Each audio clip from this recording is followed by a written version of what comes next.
하나, 둘. 하나, 둘.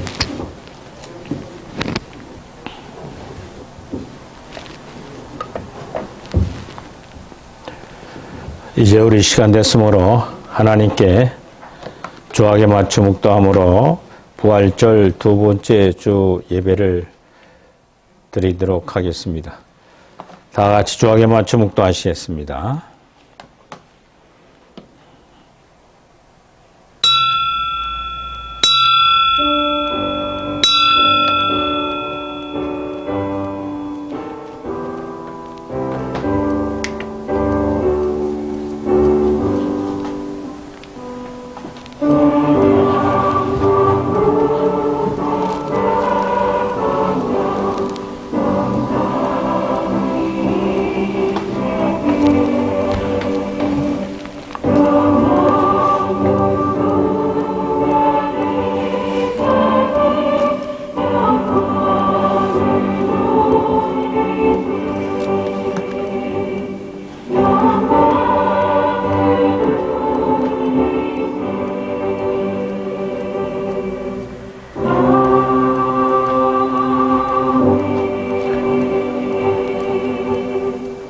우리가 그의 계신 곳으로 들어가서 그의 발등상 앞에서 엎드려 예배하리로다. 여호와여 일어나사 주의 권능의 교회와 함께 평안한 곳으로 들어가소서. 아멘. 전능하신 하나님 아버지, 오늘 거룩한 성일 주의 몸된 전에 나와 예배할 수 있도록 저희들을 불러주시고 인도해 주신 거 감사합니다.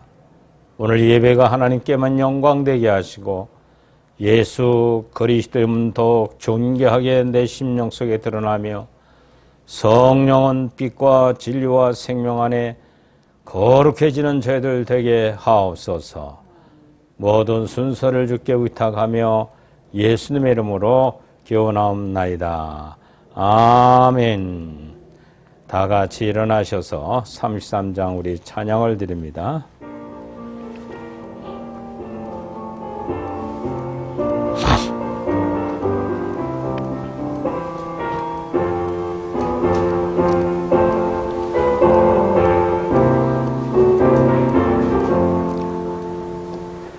영광스러운 주를 보라. 고난받은 그 모습 승리하고 오실 때에 만민 앞에 경배하라. 왕의 왕이 되신 주께 면류관을 드리세. 왕의 왕이 면류관을 드리세. 보좌 위에 계신 주께 면류관을 드리세. 천군 천사 소리 높여 주를 찬양하도다. 왕의 왕이 되신 주께 면류관을 드리세. 왕의 왕이 되신 주께 면류관을 드리세. 죄인 예배를 위해서 우리 박기정 권사님 대표기도해 주시고 성령 복도하고 찬양해 주시겠습니다.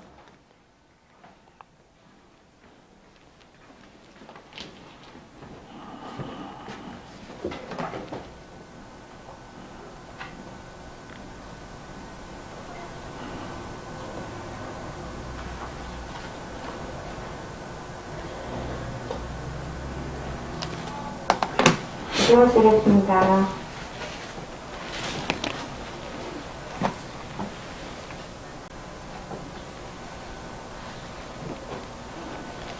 부활의 능력으로 다시 사신 주님, 주님의 권세를, 죽음의 권세를 이기시고 승리하신 주님을 찬양합니다. 주님의 부활을 통하여 저희들과 주님처럼 정확하게 부활하게 되는 믿습니다. 아멘. 오늘 이 시간 전심을 다하여 드리는 저희들 찬양과 예배를 기뻐 받아주옵소서. 아멘. 회개하고 용서를 구하는 자에게 은혜를 베푸시는 주님, 아버지. 십자가에 지옥하신 사랑과 부활의 소망을 주셨음에도 불구하고 지난 한 주간도 세상에 나가 살면서 저희들은 미혹되고 믿음이 약해져 주님에 대한 사랑과 이웃 사랑을 실천하지 못했습니다. 아버지. 오늘 이 시간 우리의 지은 죄를 주님의 십자가 앞에 내려놓고 아멘. 저희를 불쌍히 여겨주시옵고 용서해 주옵소서. 당신 있다가 사라지는 것들에 집착하지 말고 영원한 것에 소망을 두는 그리스도인에게 인도하여 주옵소서. 그리스도 예수께서 죄인을 소원하시려고 세상에 임하셨으며 우리가 죄인 중에 예수님을 고백하게 하여 주옵소서. 아버지. 흩어지고 분산된 우리의 마음을 주님께 집중하게 하옵소서. 아멘. 앞으로 팽배해져가는 이 세상을 인질힘을 주시옵고 십자가의 능력으로 승리하게 하여 주옵소서. 아멘. 우리의 삶의 중심에 예수 그리스도의 십자가가 세워지게 하여 주옵소서. 아멘. 이 나라와 이 민족을 사랑하시는 하나님 아버지, 이 나라의 유정자들이 본인들의 지위와 권력으로 하늘을 세우지 말게 하시고 아멘. 깨끗하고 공정한 민심을 위한 정치를 하는 하나님을 두려워하는 공의와 솔솔수범으로 이 나라를 다스리는 지혜를 주시옵소서. 아멘. 그리하여 세계 정상의 우수성인 대한민국, 분단된 이 나라를 주님의 복음으로 소금세계에 역사하여 주옵소서. 아멘. 지난 부활주일 예배와 행사위원장 중심인 감사드립니다. 아멘. 맡겨주신 직분을 잘 감당하는 주님 대신 모두가 되게 하여 주옵시고 아멘. 기도에서 힘쓰는 저희 모두가 되게 하여 아멘. 아멘. 주여. 진행되어지는 총회도 서도 영성 신학원을 위해 행사해 주시고 아멘. 많은 열매를 맺을 수 있도록 도와주시옵소서. 아멘. 코로나로 혼돈스러운 이 나라를 조속히 정상을 회복할 수 있도록 인도해 주옵소서. 아멘. 치료와 예방을 담당하는 모든 당국자들과 의료진들을 지켜주시고 챙겨주시옵소서. 아멘. 그리하여 주일마다 각 주의 예배당에서 마음과 목적 높여 주님을 찬양할 수 있는 날을 쌓여올 수 있도록 역사하여 주옵소서. 아멘. 주여. 오늘도 단독 세우신 당신의 오, 목적을 주여. 주시고 기름 부음으로 인도하시자 영역간에 감감하게 하시고 아멘. 전하시는 말씀마다 우리에게 쓰고 싶은 능력의 말씀으로 인도하여 주옵소서. 아멘. 세상을 여는 어린 아이부터 장년, 노년에 이르는 성도들까지 주님께서 지켜주시고 매 순간마다 감격하고 역사하시기를 원합니다. 아멘. 오늘도 아뢰지 못한 모든 기도의 제목들을 함께하여 주옵시고 주님 홀로 영광 받으시옵소서. 아멘. 이 모든 말씀 다시 오신 우리 주 예수 그리스도의 이름으로 간절히 기도드렸습니다. 아멘.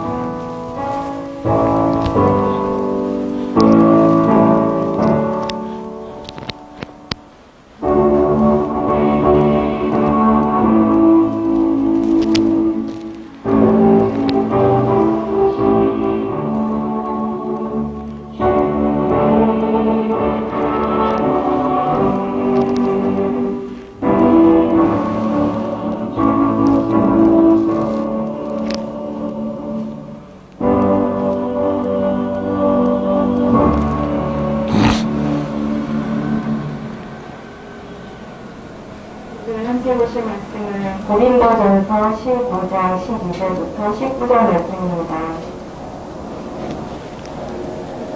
고린도전서 15장 12절부터 한 절씩 공독하도록 하겠습니다. 그리스도께서 죽은 자 가운데서 다시 살아나셨다 전파되었거늘 너희 중에서 어떤 사람들은 어찌하여 죽은 자 가운데서 부활이 없다 하느냐. 만일 죽은 자의 부활이 없으면 그리스도도 다시 살아나지 못하셨습니다. 그리스도께서 만일 다시 살아나지 못하셨으면 우리가 전파하는 것도 헛것이요 또 너희 믿은 헛것이며 또 우리가 하나님의 그리심으로 발견되리니 우리가 하나님의 그리심을 다시 살펴보고 증언하였습니다. 만일 죽은 자가 다시 살아나는 일이 없으면 하나님의 그리스도를 다시 살리지 아니하셨습니다. 만일 죽은 자가 다시 살아나는 일이 없으면 그리스도께서 다시 살아나신 일이 없었을 터이요. 그리스도께서 다시 살아나신 일이 없으면 너희의 믿음도 헛되고 너희가 여전히 죄 가운데 있을 것이요. 또한 그리스도 안에서 잠자는 자도 많아였으니 만일 그리스도 안에서 우리가 말하는 것이 다만 세상의 삶뿐이면 모든 사람 가운데 우리가 더욱 불쌍한 자이니라. 부활하신 주님을 증언하는 승거라는 제목으로 말씀드리실 때 많은 은혜를 드리겠습니다. 네. 기도하고 우리 하나님 말씀을 듣도록 하겠습니다. 전능하신 하나님, 오늘 저희들에게 부활의 산 주님을 내 부활로 믿고 증거자들이 되도록 오늘 본문의 말씀을 통하여 깨닫는 우리 모두가 되게 하옵소서. 부족한 종 주의 오른손으로 붙들어 주시기를 원하옵고 예수님 이름으로 기도드리옵나이다. 아멘. 할렐루야. 우린 지난 주일을 2021년도 부활주일을 지켰습니다. 부활주일이 무슨 의미를 우리에게 주느냐? 지난주에 말씀을 다 드렸습니다. 그러면 그 부활과 십자가와 부활을 증거하며 주님의 제 이름을 대망하는 현 시대 성도들과 교육자들은 어떠한 것을 증거해야 될 것인가? 우리는 다시금 한번 생각해 보면서 부활달을 맞이해서 매주 시리즈로 부활이 얼만큼 우리에게 중요한 것인가 증언을 나눠보도록 하겠습니다. 예수 그리스도의 십자가와 부활에 대한 증언은 복음의 증거의 핵심입니다. 성탄절보다 더 중요한 것입니다. 예수님은 성령이 우리에게 임하시면 땅끝까지 가서 복음의 증인이 되라고 사도행전 1장 8절에 말씀하고 있습니다. 복음의 증인이 된다면 부활의 증거를 더더욱 확실하게 내가 경험을 하며 지켜야 될 것입니다. 부활의 복음을 인해서 자기가 스스로 깨닫지 못하고 느끼지 못한다면 내 증거하는 것이 헛되다는 거예요. 또 내가 믿는 예수 그리스도가 나의 구세주라는 사실의 믿음도 헛것이 된다고 사도 바울은 말씀해주고 있습니다. 이 증인이라고 하는 것은 법의 용어인데 자기가 과거에 실제로 경험한 사실이나 알고 있는 것들을 구체적으로 진술하는 사람을 말합니다. 신약성경에 기록한 증인은 헬라어로 말투레오라고 보고 듣거나 경험하는 것을 혹은 사람들에게 다시금 계시로 영감으로 깨닫게 한다는 사실이 증거가 되고 있습니다. 이 앙드레오라고 하는 말에서 파생된 말인데 순교자라는 뜻을 갖고 있습니다. 복음을 증거하기 위해서 목숨을 바친다는 내용을 의미해주고 있습니다. 부활하신 주님께서 제자들에게 말씀하셨습니다. 오직 성령이 너에게 임하시면 너희가 권능을 받고 예루살렘과 온 유다와 사마리 땅끝까지 내 증인이 된다고 말씀해주고 있습니다. 사랑하는 성도 여러분, 우리는 부활의 산 증인이 되는데 내가 경험한 바를 얘기해야 되지 내가 경험하지 않는 부활을 증거해서는 안 된다는 거죠. 여러분들은 부활을 어떻게 경험하고 있겠습니까? 여기 바울은 사도가 아니었습니다. 사도는 예수님을 3년 동안 따라다닌 제자들이 사도가 됩니다. 그리고 마그다라바에 모여서 생명의 내주 합일된 사람만이 사도가 될 수가 있는 자격입니다. 그래서 가룟 유다는 예수님을 팔고 ματ대아가 대신 그 자리에 들어왔게 됐죠. 거기에는 바울이 없었습니다. 예수님이 살아 당시에 예수님을 이단자로 죽이려고 쫓아다니던 적그리스도였어요. 그러던 그가 부활하신 주님이 그의 마음에 들어오고 나니까 부활장 고린도서 15장을 기록하면서 실제적인 표현을 하는 겁니다. 확실하게. 어떻게 확실하게 하느냐? 내 목숨을 생명까지 다 바쳐서라도 그분의 부활을 난 증거할 수밖에 없다는 겁니다. 왜요? 왜 그럴까요? 확실하기 때문에.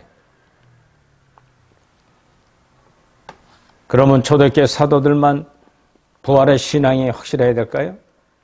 아닙니다. 오늘 이 자리에서도 여러분들에게도 부활의 현실과 부활의 소망과 또 부활의 산 증인자로 여러분들을 하나님 부른 줄 믿으시기 바랍니다. 그래서 요한복음 11장 25절에도 나는 부활이요 생명이니 나를 믿는 자는 죽어도 살겠고 무릇 살아서 나를 믿는 자는 영원히 죽지 아니하리라. 이것을 내가 믿느냐? 여러분들이 믿느냐고 질문을 하시는 겁니다. 이때 나사렛 누의 동생이었던 마르다는 주여 그러하외다. 주는 그리스도이시요 세상에 사시는 오직 하나님의 아들이신 주를 내가 믿나이다. 할렐루야. 고백했을 때 우리는 마르다의 고백을 알고 있습니다. 우리도 마르다처럼 고백해야만 합니다. 우리가 하나님의 능력을 힘입고 십자가에 분명히 죽으시고 다시 사신 주님을 믿는다면 그 믿는 믿음이 바로 내 마음속에 확신을 가지고 죽으면 죽이라는 산 증인이 되어야 되는 거예요. 증인은 법정에 서서 선서해요. 그래서 이분에 대해서 내가 증거를 하는데 잘못된 일이 있으면 내가 대신 증인 죄로 받겠습니다 하고 선서하는 것처럼 2020년 전에 왔다 가신 예수 그리스도의 부활을 여러분들을 증거한다면 목숨 걸고 증거할 줄 알아야 돼요. 할렐루야. 이러한 증인자들은 로마서 10장 9절로 10절에 보면 말합니다. 내가 만일 내 입으로 예수를 주로 시인하면 또 하나님께서 그를 죽은 자 가운데서 살리신 것을 내 마음에 믿으면 구원을 얻으리라. 사람이 마음으로 믿어 의에 이르고 입으로 시인하여 구원에 이르리라고 말씀합니다. 그러므로 부활하신 주님을 믿는 일에 무엇보다 중요합니다. 고린도 교회에 주신 이 부활의 부정을 하는 사람들에게 오늘 본문에 말합니다. 만일 죽은 자가 부활이 없으면 그리스도가 다시 살지 못했으리라. 죽은 자 가운데 다시 살은 전파되었거늘 너희 중에 어떤 사람들은 어찌하여 죽은 자 가운데 부활이 없다고 하느냐. 부활하신 주님 못 만나고 믿지 않는다면 예수님이 다시 살았다는 건 믿지 않죠. 그 당시에 유대인들, 로마의 정치인들, 군병들 모두가 예수님의 부활을 안 믿었습니다. 부활의 현장에 있었던 병정들도 그 빈무덤 이해가 안 된다.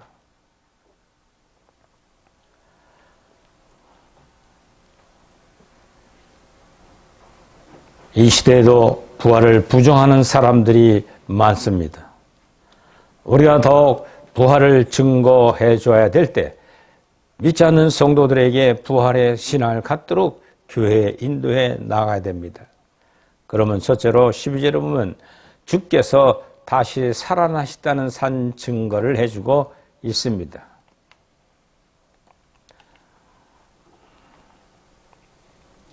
사도 바울은 예수님의 부활을 증거하는 일에 열정적으로 증거하신 겁니다. 그러면 오늘 본문에 보면은 만일 죽은 자가 부활이 없으면 그리스도께 다시 살지 못하셨으리라. 그래서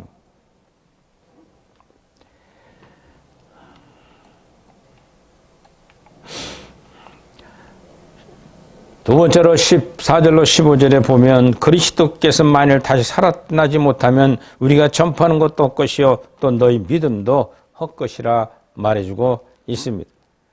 또 우리가 하나님의 거짓 증인으로 발견되리니 우리가 하나님이 그리스도를 다시 살리셨다고 증언했음에도 만일 죽은 자가 다시 살아나는 일이 없으면 하나님이 그리스도를 다시 살리지 아니하였으리라. 2020년도가 지났어요.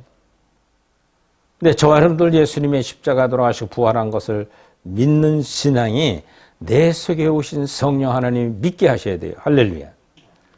성령이 와서 그 말씀이 사도들이 기록한 신약 성경이 내게 믿어져야 되고, 사도가 아니지만 기록했던 우리 사도 바울의 말씀 성경이 내게 와서 믿어져야만 내 믿음이 헛것이 안 되는 거예요. 내 가야 될 영원한 천국이 분명히 볼 수가 있는 것은 십자가와 부활을 믿을 때, 승천하신 예수 그리스도의 보호자, 하나님의 보호자 앞에 가서 피를 뿌리고 성령을 보내셨기 때문에 이 사실이 속죄의 은총의 완성을 내가 믿고 회개함으로 우리 모든 죄는 사함 받는 줄 믿으시기 바랍니다. 할렐루야. 그래서 우리 믿음이 온전해지기 위해서는 부활의 산 신앙을 믿어야 되고, 또 입술로 증거할 때 여러분들은 그 안에서 큰 능력을 잊게 될 줄 믿으시기 바랍니다.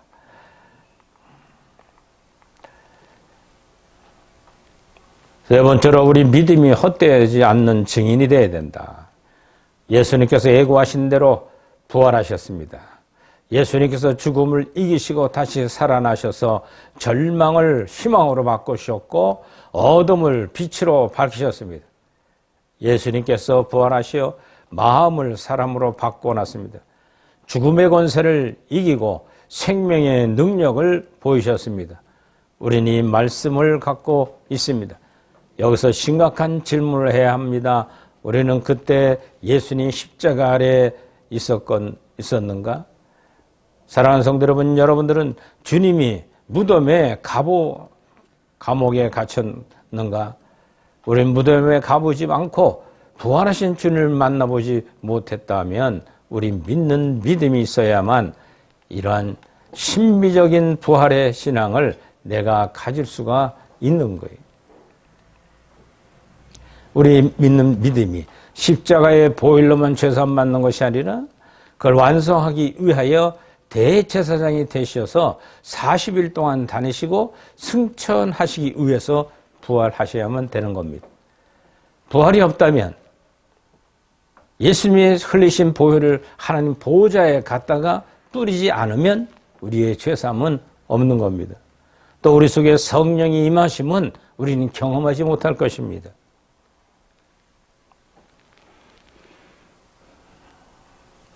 우리는 부활을 지식이나 듣는 것이나 마음으로 믿는 믿음만 갖는다고 되는 것이 아니라 우리 삶의 현장에서 어떤 형편과 처지가 있다 할지라도 부활의 신앙을 가진 사람들은 성령께서 우리 마음에 충만히 임하면 그 환난과 핍박과 조롱이 조금도 두렵지 않는 신앙으로 오는 것은 내가 목숨을 내건 산 증인이 됐기 때문에 그런 환난과 핍박이 아무리 있어도 곧 있으면 영원한 천국이 열린다는 믿음이 있기 때문에 두려움이 없는 거예요.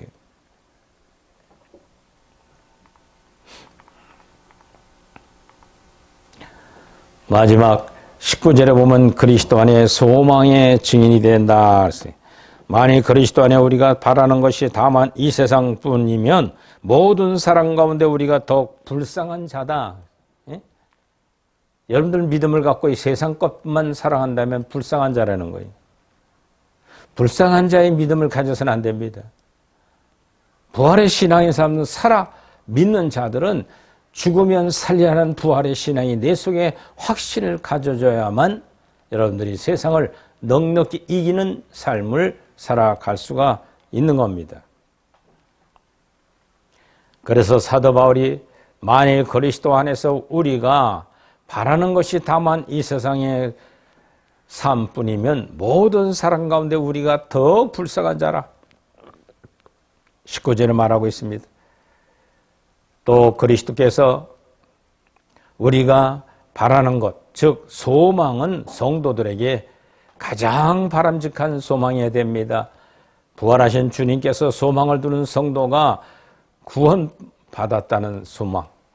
그 구원의 완성은 주님이 십자가에서 사흘 만에 부활하고 가진 피를 흘리신 피를 가지고 보호자 연락 피를 뿌림으로 너희들에게 성령을 보낼지니 성령을 받은 교회 시대 모든 성도들은 십자가와 부활 신앙이 분명히 내 속에 존재해야 한다는 거예요. 그럼 여러분들은 이 부활의 신앙이 여러분들 속에 어떻게 임재해 있고 또 그거를 담대하게 증거할 수 있는 믿음을 가져야 되느냐. 입으로 시인하면 죄사함 받고 입으로 증인으로 외치면 부활의 신앙이 여러분들 속에서 불리듯 드러납니다. 왜? 성령은 그것을 주려고 오셨기 때문에. 근데 그 성령의 원뜻을 감춰버리고 십자가와 부활 신앙을 증거하지 않는다면 여러분들은 죽었고 모든 사람 중에 불쌍한 자가 되고 만드는 거예요. 어제도 신학도들이 6명이 와서 공부하고 배우고 갔고 또 한 훌륭한 목사님 또 참석해서 큰 은혜를 받고 왔어요. 같이 하면 좋겠다. 그러라고. 교수로 오면 여기엔 교수비가 없습니다. 자비랑 섬겨야 돼요. 그리고 자기 갖고 있는 달란트를 봉사로 오는 곳입니다. 돈 내고 교수해야 됩니다. 했더니 갔다고. 사도행성 아카데미를 제가 강의 1시간 20분을 듣고 그분은 마음에 와닿은 거예요. 본인도 하는 걸 쫙 설명해. 꼭 와서 강의를 해라.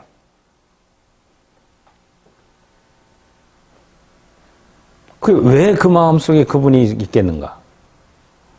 그런 다름이 아니라 진리가 한 몸이기 때문에 같은 영을 받아 같은 영을 증거하며 그분은 다니면서 다 가난한 데만 뿌리고 다녔던 거예요.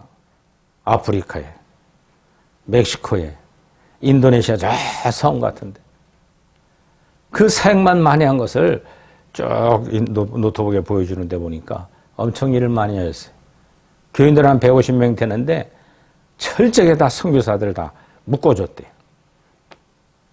모든 부는 돈을 몽땅 선교비로 투자를 다 하는 거예요. 참 대단한 성도들이에요. 교회 건물을 안 진대요. 이렇게 우리처럼 이런 상가인데 성도들이 하나같이 사명을 가지고 일을 한대요. 그건 뭐냐? 그분이 가진 십자가에 맡겨준 진리를 가지고 누구든지 만나면 그분에게 그걸 증거하면 그분이 구원받고 온다는 거예요. 그래서 다음 학기부터 강의를 해주기로 했고 또 우리 학생들이 소개해서 오신 분이니까. 어제는 저 외부에서 온 분들이 또 목사님 한 분, 또 한 분, 그리고 학생 5분, 7분이 진리를 가지고 나누게 되는데 사도행성 아카데미가 뭐예요? 핵심은 십자가와 부활을 증거하고 예수님의 재림을 증거하는 사역이에요. 거기 12과목을 쭉 소개를 하게 됐고 율법주의나 즉 복음주의나 기복주의, 하면 된다, 믿음 만능주의, 물질 만능주의, 황금 만능주의에 빠지는 게 아니라 복음은 그런 것에 함께하지 않는다는 것. 즉 우리 예수님이 십자가의 몸과 피를 완전히 내어주고 돌아가셨고 태어날 때도 가난하셨고 일생도 가난하셨어요. 그 예수님을 닮는다는 건 다름이 아닙니다. 그분이 가져오신 하나님의 생명, 그 생명을 성령은 가져서 우리에게 넣어줄 때 정병하고 순결하고 순종하며 완덕의 길을 향해 달려가는 성도들이 삶의 공동체가 되는 겁니다. 저도 학생들하고 강의를 하면서 얼마나 요즘 기쁜지 행복해 어쩔 줄 모르겠어요. 돈이 생기는 게 아닙니다. 이건 철저히 투자하는 그런 목회 현장을 지금까지 우리 해왔는데 올해는 또 이렇게 신학까지 열게 되어서 저와 박경희 전생과 같이 또 강의도 하면서 아주 행복한 동력자들이 모였는데 이분들이 나이를 다 먹고 할 일을 다 한 사람들. 근데 하나같이 다 망한 사람들이, 하나같이 다 어려운 사람들이. 연대 법대 나와가지고 45다가 로펌이 되는 바람에 본인이 이제 포기하고 행정고시 1차 합격해놓고 지금 마음이 갑자기 변해가지고 이 인생의 삶이 이게 아니다. 그 머리가 얼마나 잘 돌아가겠어요. 응? 그래가지고 이 진리를 만나고 너무 좋아하고 체계적인 구조 자체가 생각하는 면이 멍청한 게 아니에요. 십자가의 도와 부활의 신앙과 성령의 내 속에 임함의 경험을 하면서 메시지를 제가 강의를 할 때마다 성령은 엄청 기뻐하게 빛으로 이 강단, 이 교회를 비춰주는 줄 믿으시 바랍니다. 할렐루야. 왜 그럴까요? 홍 목사 여러분들이 비참해 정말 염려스러워서 그런데, 근데 진리는 살아있는 거예요. 그 진리는 묶어지는데 지금 한 달 이제 5주째 됐어요. 5주째 이 강의 속에 그분들이 딱 붙들렸어요. 이제 붙들렸어요. 진리에. 살아도 죽어도 이 진리를 증거하다 살다가 가야겠다. 이런 결심에 막 와 닿아요. 채플 예배도 돌아가면서 올라와 사회도 보고 기도도 하고 헌금도 하고 자기들끼리 모여서 얼마나 재밌고 신나게 하는지 제가 너무나 행복해요. 예. 토요일은 노롭고 제게 그런 세상 피곤을 풀 때지만 그걸 이기고 일찌감치 9시 반쯤 와서 다들 기도하고 강의를 준비하면서 또 증거하는 교수들도 다 그냥 하는데, 또 그 교수 한 분이 와서 이단이 아닌가 하고 뒤에 와서 한장 들었대요. 그 이분이 듣더니 막 그냥 너무 좋아하는 거예요. 그래서 우리 교재는 다 인터넷상에 떠 있으니까 무조건 내려서 받아 들어보십시오. 그 문제가 있다면 얘기를 해주세요. 우리 2020년 또 학자들 얘기 안 합니다. 초대교회 성경을 쓴 사도들 얘기만 한 거예요. 사도행전이니까 좋은 점 있으면 저한테 조언해 주면 참고하겠습니다. 또 와서 강의도 해주시고. 그래서 동력자가 또 하나 생겼어요. 근데 다 하나씩 나이가 60 넘은 사람들이. 왜 그럴까요? 하나님을 아는 학문은 오랜 동안 있어져야 진액이 나오고 진리를 깨닫는 거예요. 여러분들도 사도행성 진리를 지금까지 살아왔지만 어떻습니까? 듣기가 이제 괴로워요? 아니면 들을 때마다 마음이 새로워집니까? 새로워지면 아멘. 예. 베드로전서 1장 18절 19절에 보면 다 같이 한번 읽어봅시다. 너희가 알거니와 너희 조상이 물려준 헛된 행실에서 대속함을 받은 것은 은이나 금같이 없어질 것으로 된 것이 아니요 오직 흠과 점 없는 어린 양 같은 그리스도의 보배로운 피로 된 것이니라. 할렐루야. 히브리서 9장 13절 14절에도 말합니다. 염소와 황소의 피와 및 암송아지의 죄를 부정한 자에게 뿌려서 그 육체를 정결케 하여 거룩하게 하거든 하물며 영원하신 성령으로 말미암아 흠없는 자기를 하나님께 드린 그리스도의 피가 어찌 너희 양심을 죽은 행실에서 깨끗하게 하고 살아계신 하나님을 섬기게 하지 못하겠느냐. 이게 구약의 모형적인 속죄 제사는 염소나 수송아지를 드려 제사를 드려서 피로 드리는 것도 하나님 받았지만 실제로 아버지이신 예수 그리스도 삼위일체 하나님 오셔서 십자가에 흘리신 피와 부활의 신앙을 가지고 우리에게 성령을 보내셨다면 너희들이 믿음이 온전일 수밖에 없다는 거예요. 히브리서 10장 10절에도 이 뜻을 따라 예수 그리스도의 몸을 단번에 들으심으로 말미암아 우리가 거룩함을 얻었느니라. 할렐루야. 구약의 모형적 속죄 제사는 부활이 가장 핵심이었어요. 즉 영원한 대제사장, 제사를 드릴 때 속죄 제물로서 두 가지를 십자가상에서 예수님이 감당하셨어요. 아사스를 위한 속죄 제물, 또 여호와를 위한 속죄 제물로 피를 완전히 쏟아 주었고 산채로 버림받는 저 예수님 십자가 매달려서 엘리 라바 사박단에 하시며 하나님 아버지 어찌하여 나를 버리셨네까 하시면서 하나님과 끊어지는 고통, 구약의 레위기 16장 대속죄 제물의 두 가지 제물을 완성하시기 위해서 십자가상에 피를 완전히 쏟아주신 거예요. 피가 완전히 쏟아 안 쏟나 보기 위해서 창으로 옆구리에 찔러서 물을 나올 때까지 피를 쏟게 만드는 것. 레위기 10년 대속죄 제사의 모형적인 속죄 제물은 피를 완전히 쏟도록 속죄소서 거꾸로 엎어놓고 제사한 피를 가지고 지성소에 들어가 한 번과 앞에 7번을 뿌림으로 7가지 원죄와 한 번에 범한 자범죄를 정결케 하고 나오면 이스라엘 백성들이 동서남북으로 12지파씩 진을 치고 있는데 그들의 모든 죄가 한 번에 용서받는 제물을 바친 겁니다. 성막의 대제사장이 성막에 들어가 지성소에 가서 피를 뿌리는 것처럼 부활하신 예수님이 실제 성소인 천국에 가서 속죄소에 피를 뿌리기 위해서 부활하셔야만 된다는 것. 할렐루야. 대제사장이 피를 가지고 성막에 지성소로 들어갑니다.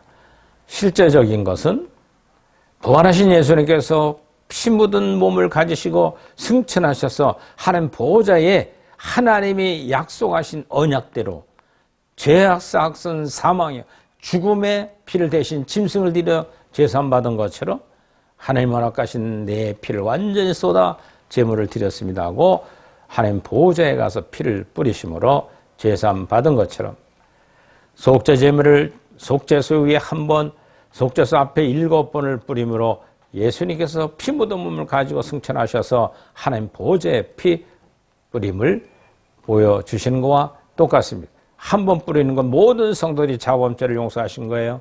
즉 사죄원청을 준비하신 것이고, 속죄소 앞에 7번을 뿌리는 건 원죄, 즉 7가지의 뿌리가 되어지는 이 죄악의 문제를 사해주는 은총을 7번 피를 뿌린 거예요. 7가지 원죄를.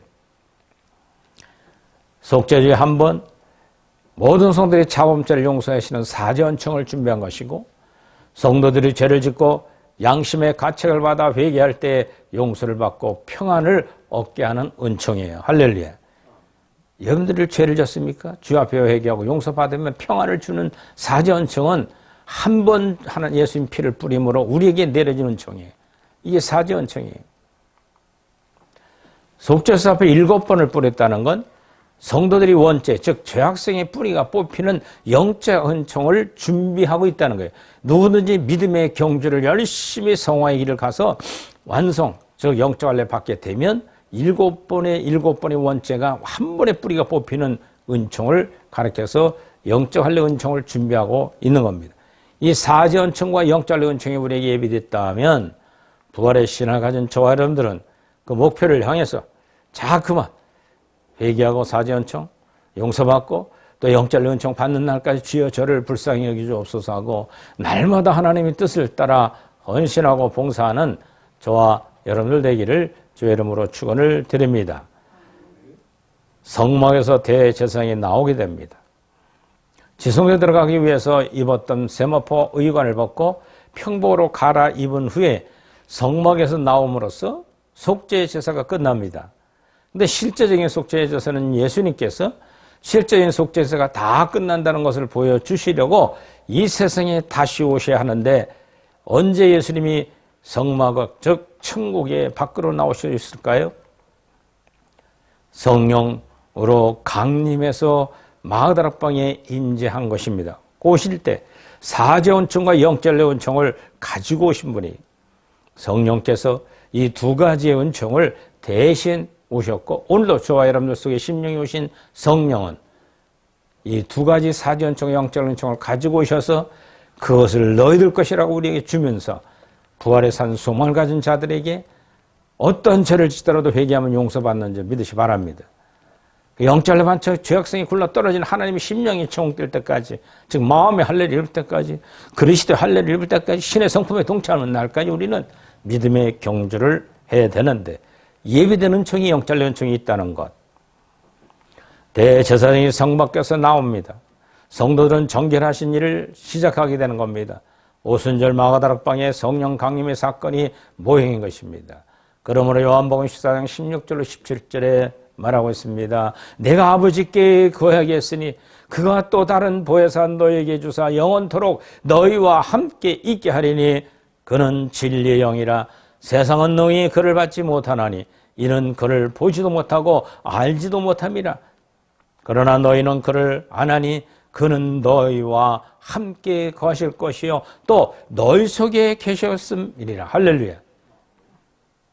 저와 여러분들 속에 하나님 성령이 오셨습니까? 부활의 산 신앙을 갖는 믿음을 우리에게 주는 줄 믿으시 바랍니다. 요한복음 16장 14절에 그가 내 영광을 나타내리니 내 것을 가지고 너에게 알리겠느니라. 할렐루야. 예수님으로부터 보내시를 받은 성령, 성령은 보혈의 은총을 가지고 나와 성도들에게 함께 전달해주고 있다는 거죠. 그러므로 성령 강림 사건은 대제사장이신 예수님께서 천국으로부터 내려오셨을 때 직접 오시지 않고 성령으로 하여금 예수님을 대신해서 우리 속에 진리의 영으로 오신 줄 믿으시 바랍니다. 그러면 우리가 예수님이 가르친 진리의 성령을 기록한 사도들이 준 신약 성경 속에 나타난 정통적인 진리를 믿어야 되는 거지 비진리를 믿으면 안 돼요. 기복주의 신학 따라가면 안 돼요. 하면 된다. 뭐 하면 됩니까? 인간이 철저하게 은총으로만 되는 게 기독교 신앙인데 우리는 성령 강림으로 성령을 내 속에 받아들였다면 이제부터는 그분 안에서 승리하는 삶을 살아가기를 주의 이름으로 축원합니다. 사제 은총과 영적 은총이 준비됐어요. 인류의 전체의 죄 문제 그리고 인간의 타락한 원죄 문제를 위해서 이 은총이 완성된 것입니다. 그러므로 속죄 은총을 예배해 놓으셨지만 받아들이지 않으면 아무 소용이 없습니다. 이 진리를 알고 사제 은총이 내 것일 되도록 늘 회개하고 주님께 인도함을 받아야만 됩니다. 그것이 곧 이스라엘 백성들이 애굽을 떠나 가나안 땅 가기까지 불기둥과 구름기둥으로 낮과 밤을 보호하신 은총과 똑같은 겁니다. 인도하신 분은 성전 모세였습니다만 실제 우리는 광야길 가는 저와 여러분들에게는 성령이 모세에 대응하는 거예요. 우리 삶 속에 이 광야길 가는 동안 천국 가는 길까지 오직 예수님의 속전청으로만 정결케 될 수 있는 줄 믿으시 바랍니다. 할렐루야. 그러기에 팩트는 부활과 십자가 그리고 내 속에는 성령이 그걸 내게 확실히 믿도록 해주는 이 은총이 밝은 빛 진리 안에서 깨달아질 때 어떤 어려움과 형편이 있다 할지라도 원수를 사랑할 수 있는 능력이 우리 속에 분리뜰 나타내야 되는 줄 믿으시 바랍니다.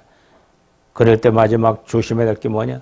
날로 십자가 돌아가시다가 부활하신 예수님처럼 나도 무릇 살아서 믿는 자는 나는 부활에 산 신앙이 있기에 초대교회 사도들처럼 또 2020년 동안 교시대 동안에 싸워 이긴 성도들의 삶처럼 세상 부경화 꿈 안고 그분의 뜻대로 죽으면 죽으리라고 살았던 신앙이 부활의 신앙으로 그들에게 임한 것처럼 저와 여러분들 지금부터라도 늦지 않았습니다. 주님 오신 날까지 재림을 대망하면서 부활의 산 신앙을 증거하는 믿음들 갖기를 주의 이름으로 축원을 드립니다. 할렐루야. 기도합시다. 하나님 감사합니다.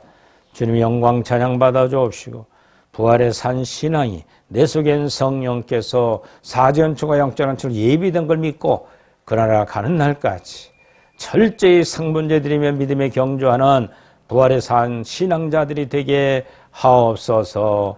예수님 이름으로 기도드리옵나이다. 아멘.